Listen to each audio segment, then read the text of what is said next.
ہے کہ نہیں ہے پہلے معلوم کر لو۔ اس زمانے کی بات ہے، اور آج کیا حال ہوگا؟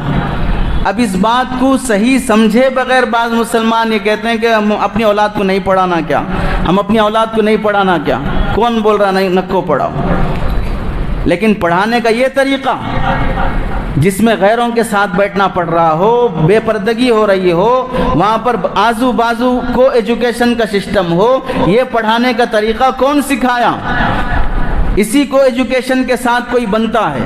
ٹیچر جو سبق پڑھا رہا، جو لیسن پڑھا رہا ہے پروفیسر، وہ سبق دماغ میں جانا چاہیے، توجہ نظر بورڈ کی طرف، ٹیچر کی طرف ہونی چاہیے۔ اس کے لیے بازو لڑکی کا بیٹھنا کیوں ضروری ہے؟ اس کے لیے سامنے لڑکی کا ہونا کیوں ضروری ہے؟ کون سا لیسن پڑھانا چاہ رہے ہو؟ کون سا دماغ بنانا چاہ رہے ہو؟ تو یہ کو ایجوکیشن کا سسٹم حضرت علی میاں ندوی رحمت اللہ علیہ نے فرمایا۔ ایک صاحب نے آ کر پوچھا کہ حضرت ثواب جاریہ کے لیے کچھ کام کرنا چاہتا ہوں۔ حضرت نے فرمایا خالص مدرسے والا ہوں، بول سکتا ہوں مسجد بنا دو، مدرسے میں دے دو، ثواب جاریہ رہے گا، لیکن اس وقت دین کا جو اہم کام مجھے نظر آ رہا ہے اور جو ثواب جاریہ مجھے سمجھ میں آ رہا ہے، بول سکتے ہیں مسجد میں سیڑھیوں کی ضرورت ہے، پینٹنگ کی ضرورت ہے، اے سی کی ضرورت ہے، مینار کی ضرورت ہے، یہ توڑ کے وہ بناؤ، وہ توڑ کے یہ بناؤ، یہ سب بناتے رہنے کی ضرورت ہے، لیکن نہیں، اس وقت جو دین اور ثواب کا کام سمجھ میں آ رہا ہے وہ ہے مسلمانوں کا اپنے اسکول قائم کرنا۔ جس طرح مسجد بنانے کو ثواب سمجھتے ہو، مدرسہ بنانے کو ثواب سمجھتے ہو، اپنی اسلامک اسکول بنانے کو بھی ثواب سمجھو، اور وہ بھی ثواب جاریہ ہے۔ اس سے ارتداد اور کفر جو داخل ہو رہا ہے اس کا سد باب اس کے علاوہ کسی اور سے ہو ہی نہیں سکتا ہے۔ مدرسے میں کتنے بچے آ رہے ہیں، کتنی بچیاں آ رہی مدرسے میں پڑھنے کے لیے؟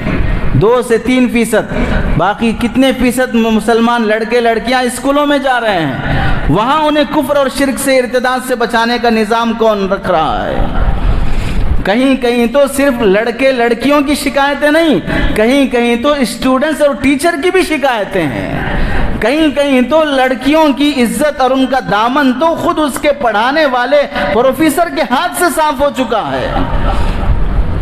یہ تلخ حقیقتیں صرف کس بنیاد پر انکار کرنے ہم تیار ہیں؟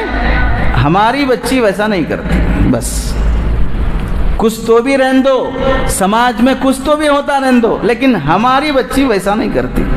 یہ حسن ظن، یہ بیجا اعتمادی، یہ ضرورت سے زیادہ اپنی اولاد پہ بھروسہ انہیں برباد کر رہا ہے۔ رنگے ہاتھ پکڑ کے فون کرنے کے باوجود بھی اپنی بیٹی کا جرم تسلیم کرنے والے تیار نہیں ہے۔ وہ بے غیرت باپ، وہ بے غیرت شوہر اس کی بیوی کا جرم رنگے ہاتھ پکڑے جانے کے باوجود بھی تسلیم کرنے تیار نہیں ہے۔ صرف کس بات پر کہ ہم ویسے نہیں ہیں۔ چلیے نہیں ہیں، نہ ہماری ہیں نہ آپ کی ہیں، سب کی بیٹیاں بیٹیاں ہیں، سب کی بہنیں بہنیں ہیں، سب کی بہنوں بیٹیوں کی عزت اپنی عزت ہے، نہ تمہاری نہ ہماری میں کوئی فرق ہے۔ لیکن تھوڑا سوچو، مارکیٹ میں، سماج میں جو یہ ویڈیوز دیکھنے میں آ رہے ہیں، وہاں جو لڑکیاں پکڑی جا رہی ہیں وہ کہاں سے آئی ہیں؟